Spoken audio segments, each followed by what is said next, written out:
जैसे ही जुबीन गर्ग की मौत की खबर आई, पूरा आसाम थम गया। कॉलेज स्टूडेंट से लेकर सिक्योरिटी में तैनात पुलिसमैन, सोशल मीडिया इन्फ्लुएंसर से लेकर ऑफिस जाने वाले लोग, कोई भी अपने आंसुओं को रोक नहीं पाया। Zubin Da voiced our love and heartbreaks, but he also voiced our desperation and frustration at a failing system in society. Offices बंद हो गए, सरकार को 3 दिन की ऑफिशियल मॉर्निंग अनाउंस करनी पड़ी, और जब जुबीन की बॉडी आसाम पहुंची तो इसकी एक झलक पाने के लिए लाखों लोग सड़कों पर आ गए।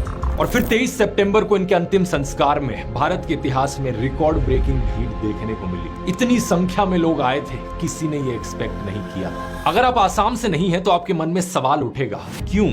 आखिर एक सिंगर की मौत पर पूरा राज्य क्यों ठहर गया? इसका जवाब है दोस्तों, क्योंकि जुबीन सिर्फ एक सिंगर नहीं थे।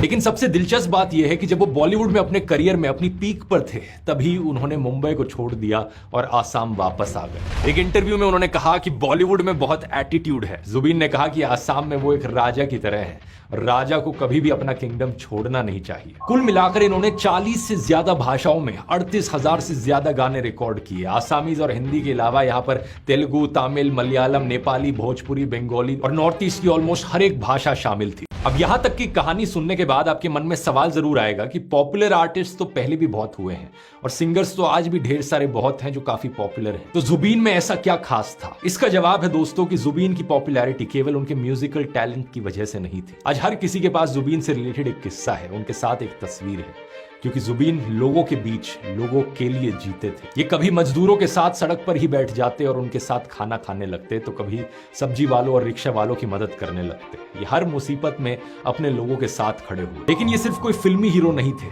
जुबीन एक बागी भी थे, एक रेबेल जो पावर में रहने वालों से हमेशा सवाल करते, चाहे वो पॉलिटिकल हो या रिलीजियस। आप में इतनी बिटरनेस क्यों है? Because I'm a rebel. I'm a fighter. I'm always a fighter. I'm not a politician. I'm a fighter. ये क्यूबा के मार्क्सिस्ट रेवोल्यूशनरी चे गुएवारा से बहुत इंस्पायर्ड थे। रेबेल किससे?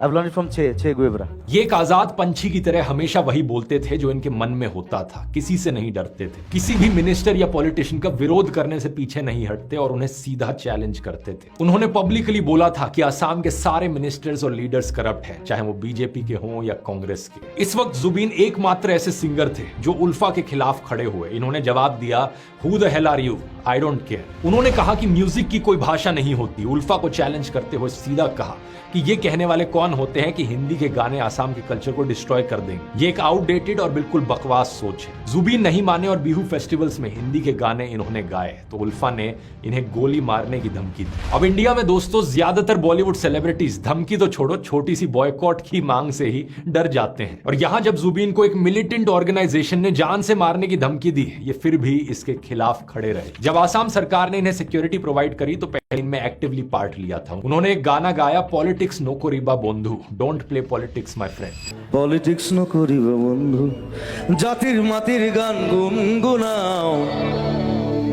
पॉलिटिक्स नो करिबा बंधु। ये आसाम में एंटी सीए प्रोटेस्ट का एंथम सॉन्ग बन गया। इसके अलावा इन्होंने सीए के खिलाफ रैलीज भी निकाली, लोगों में डिवीजन को रोकने के लिए और प्रोटेस्टर्स की आवाज को एम्पलीफाई करने के लिए। हर जाति, धर्म, क्लास के लोग उन्हें विदाई देने के लिए साथ आए, क्योंकि जुबीन सबके थे, एक सच्चे जन कलाकार।